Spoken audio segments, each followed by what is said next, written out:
Selamat datang di Misteri Militia episode ke-7. Thank you banget buat kalian yang masih stay nungguin semua cerita yang ada di channel Misteri Militia ya. Sebelumnya gue mau minta maaf kalau beberapa hari kemarin gue gak rajin upload video. Udah 2 hari gue gak upload video. Banyak banget nih cerita-cerita yang bakal gue share dan gue sampaikan ke kalian seputar dunia permisterian Indonesia. Terutamanya buat kalian yang aktif dan ngikutin channel Misteri Minitia. Di episode pertama, gue udah post di Instagram gue sebenarnya tentang cerita-cerita yang ada di rumah atau ada di kosan mereka. Nah, di kesempatan kali ini gue mau membuat segmen baru, yaitu adalah Cermin, cerita misteri interaktif. Nah, gue bakal membacakan kisah-kisah yang sudah kalian kirimkan untuk para subscriber dan para followers gue di Instagram.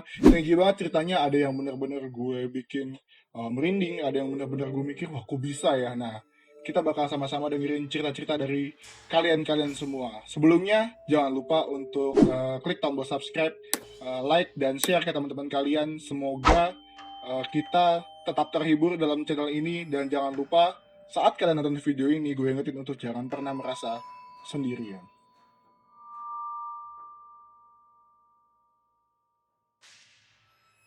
Nah, langsung saja kita ke cerita pertama. Jadi, cerita-cerita ini nih gue kumpulin dari orang-orang yang follow di Instagram gue nih, Instagram gue. Terus juga dari beberapa yang sudah email. Tapi sedikit gue edit supaya ceritanya lebih ada alurnya dan tanpa mengubah si fakta yang ada di cerita ini. Nah, cerita yang pertama ini langsung aja kita mulai ya. Assalamualaikum, Dit. Gue pengen ikutan cerita nih. Tapi nama gue di anon aja ya. Soalnya nggak enak sama penghuni kos gue yang lain. Jadi, gue adalah mahasiswa perantauan yang berasal dari Depok. Gue nempatin kamar kos yang sebenarnya nggak ada cerita mistis apa-apa di kawasan ini. Nah, ceritanya berawal dari pas gue di semester kedua. Pas gue ngekos di sini, oh iya, BTW gue itu letaknya ada di sebuah kabupaten di Jawa Barat ya. Nah, gangguan dan keanehan pertama yang gue alami adalah dari dalam kamar mandi kosan gue sendiri nih. Jadi, setiap malam sekitar pukul jam 12 sampai jam 1, gue tuh denger hampir setiap malam. Kebetulan gue ini adalah orang yang tidurnya selalu larut malam sambil ngegame bareng teman-teman yang ada di kosan gue. Nah, suara itu tuh terus muncul. Munculnya itu tuh kayaknya sih dari dalam kamar mandi gue. Nah, heran dong, kok kamar mandi di teman-teman kosan gue nggak ngalamin yang sama kayak yang gue alamin. Deskripsi kamar gue itu adalah bentuk persegi panjang sekitar 4 kali 6 meter dengan kamar mandi yang berada di dalam. Nah, di suatu malam, gue itu kebelet banget mau ke toilet buat pipis. Nah, pas gue lagi pipis, gue denger suara ketok-ketok, tapi arahnya dari dalam kamar mandi gue. Nah, berarti gue satu ruangan dong sama yang ngetok-ketok ini atau si sosok ini. Gue ngerasa tuh kamar mandi jadi lembab dan sesak nih buat gue napas. Gue langsung tuh buru-buru cabut keluar karena kunci kamar mandi gue itu cuman pakai paku. FYI ya, buat yang ngekos, mungkin di kosan kalian juga mungkin kuncinya itu udah nggak bisa. Jadi kalau anak kosan tuh biasanya di kusennya diketok terus dibengkokin tuh paku tuh biar kayak slot, biar nggak ngunci anak kos mah. Lanjut. Nah, jadi gue langsung buru-buru keluar dan buka kunci toilet gue yang cuman dari paku. Pas gue dari luar, otomatis dia dari luar nih, terus dia mau nutup dong kamar mandinya. Itu gue ngeliat bayangan yang bener-bener gede banget dari dalam sampai hampir ke mentok ke atap. Nah, di dalam kamar mandi gue ini uh, cukup luas ya, jadi si dianya itu bener-bener mentok ke atap. Dan gue langsung panik dan kabur ke kamar temen gue pada malam itu. Nah, kejadian gue yang kedua adalah pas gue lagi keramas. Jadi gue itu kehujanan waktu pas gue balik dari kampus. Pasti lo semua tahu dong kalau lo lagi keramas, pasti matanya ya agak merem-merem gitu ya kan, lagi keramas gitu terus agak merem-merem kan perih kan, sabunnya pada jatuh. Nah, lalu pas gue lagi sambil keramas itu, gue denger lagi suara ketokan tadi. Ketokan itu tapi berasal dari atap di kamar mandi gue. Nah, gue langsung buru-buru ambil air buat cuci muka dan cuci rambut gue supaya gue bener-bener bisa ngeliat lagi.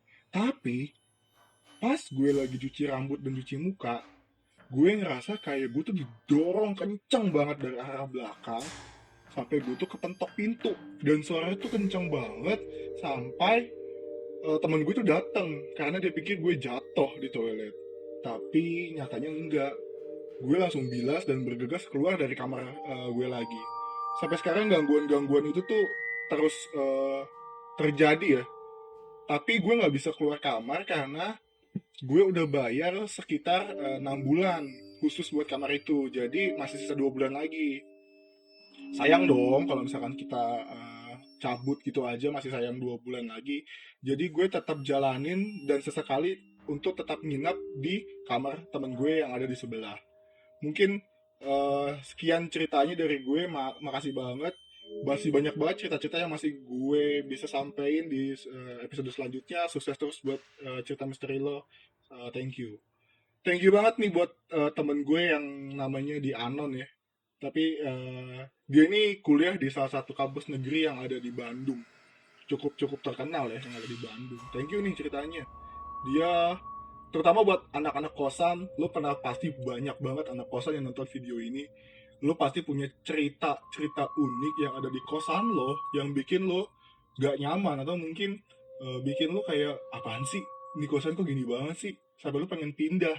Tapi giran lo pindah ke tempat yang lain, lo akan menemukan situasi yang sama atau serupa. Itulah cerita anak kos. Lanjut nih. Lanjut ya, kita ke cerita yang kedua.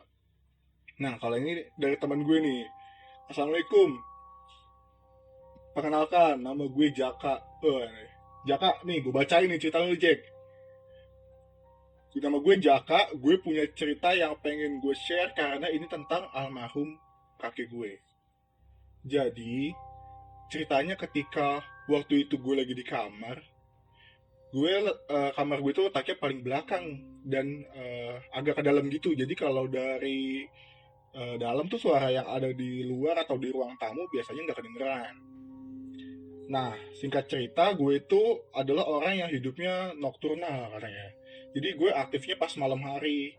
Dan di suatu malam, pas gue lagi asik main game sekitar jam 2-an, gue dengar suara yang manggil kayak Jaka, kayak Jaka, kayak orang ngajak main ya. Nah, gue langsung nengok karena suara itu mirip banget kayak, oh suara almarhum kakek gue.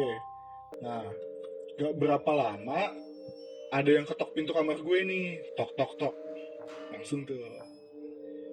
Nah, gue bingung dong, siapa nih yang belum tidur jam 2 kayak gini. Gue langsung bangun dan gue buka pintunya. Ternyata di depan kamar gue itu ada sosok almarhum kakek gue menggunakan baju serba putih yang bersih dan wangi, serta mukanya yang tersenyum lebar. Nah, pas di depan kamar itu si kakek ini katanya almarhum kakeknya itu minta izin ke Jaka buat masuk seperti biasanya waktu si kakek masih hidup katanya. Nah, setelah dia masuk, dia duduk di di atas kasur gue. Kayak seperti biasanya dan nanya semua kabar keluarga gue, terutama kabar nenek gue. Lalu dia nanya tentang hidup gue kayak gimana gitu, kayak Jaka, gimana skripsi kamu Jaka? Atau mungkin Jaka, kamu udah ngerjain V-Class belum Jaka? Mungkin kayak gitu ya. Tapi si kakek ini baik ya, dia ngingetin cucunya ya. Lu aja Jack, bener-bener lu Jack. Nah, lalu si kakek ini gak lama cabut. Pergi lah, dia pergi. Terakhir yang gue ingat, dia berdiri dekat pohon apel, terus hilang. Nah, setelah kejadian itu, kamar gue langsung jadi wangi banget. Dan gue nggak tahu itu wangi apa, katanya susah dijelasin. Gue emang udah lama sih pengen ke makam kakek gue, tapi belum sempet kesampaian. Dan di cerita ini gue mau eh, ngingetin buat kalian, selama kakek kalian masih hidup atau orang yang anggap kalian berarti masih hidup, jangan lupa untuk membuat kenangan indah sama dia. Sekian ceritanya, maaf kalau masih berantakan, perusahaannya sukses terus. Thank you Jaka, lo temen gue Jack. Nih gue bacain cerita ini Jack buat lo. Tapi kalau kita ambil eh, garis ini ya, lurus ya. Berarti si kakek ini menurut gue adalah sosok si, kalau memang ini ya, benar ya, si sosok orang baik yang kangen sama cucunya. Dia mungkin dari teman-teman semua bisa komentar di bawah, punya pengalaman gak didatengin sama orang-orang yang mungkin sudah tiada, dan dia memberikan sebuah cerita tentang diri lo gitu. Gue sih sempat eh, ini ya, kayak inget jadi sosok kakek gue. Sosoknya sama kayak kakeknya Jaka, sering main ke kamar gue waktu masih hidup.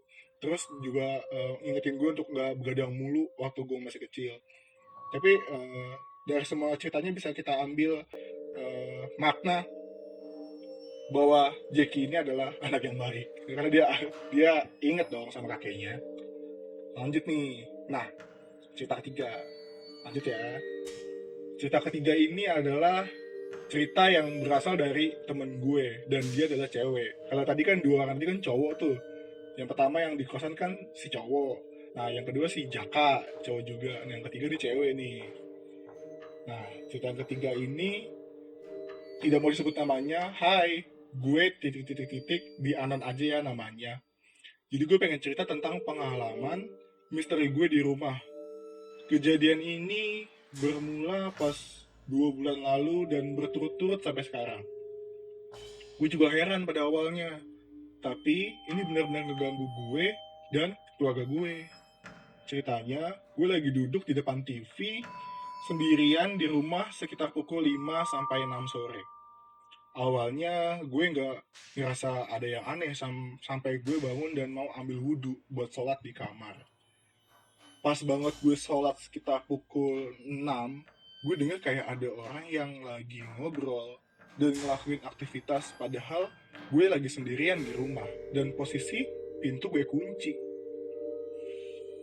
Awalnya gue masih cuek-cuek aja di kamar sambil main handphone, tapi makin lama suaranya makin kenceng.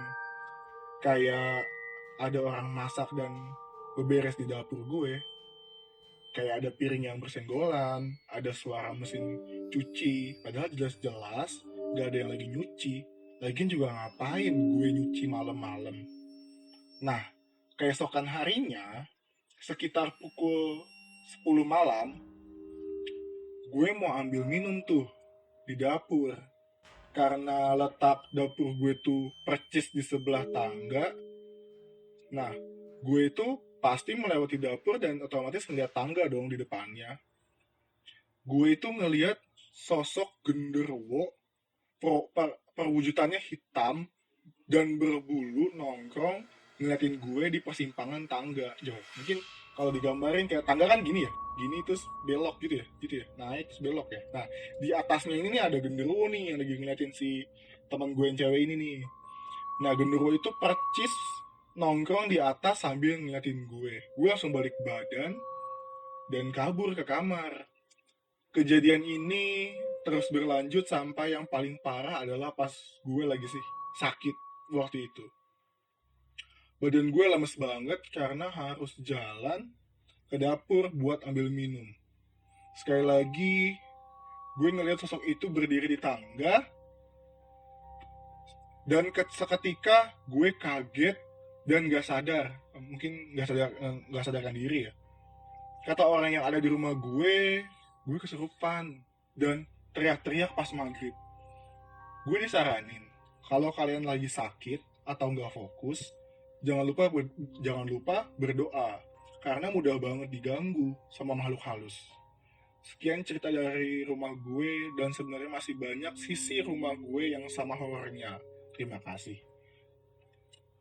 Sisi rumah gue yang sama horornya, berarti kan emang banyak ya. Banyak setan yang di rumah dia gitu ya. Banyak makhluk halus ya. Tapi gokil sih ini, dia cewek ngelihat kayak sosok genderuwo tuh kayak cuma balik badan. Kalau gue sih cabut sih, Le. Siapa yang mau lihat sosok genderuwo di depan tangga terus lu cuman udahlah, enjoy aja balik badan terus jalan. Mungkin kalian semua punya pengalaman-pengalaman yang sama atau pengalaman-pengalaman yang unik tentang dunia horor. Kalian boleh share di Instagram gue. Kalian boleh komen di bawah atau email ke email Mr. Militia ini. Gue bakal buat diselingi cerita-cerita konspirasi dan misteri-misteri biasanya ya. Gue akan buat cerita misteri interaktif ini sebagai uh, bahan cerita lah buat kalian untuk menyelingi konten-konten gue yang isinya teori konspirasi dan misteri-misteri yang biasa gue bawain. Thank you banget buat 3 pengirim cerita ini yang sudah mau share di channel Misteri Minitia. Dan buat kalian gue ingetin, jangan lupa untuk tetap stay safe di rumah, tetap nonton video ini agar kalian terhibur, dan jangan lupa saat kalian nonton video ini, gue ingetin untuk jangan pernah merasa sendirian.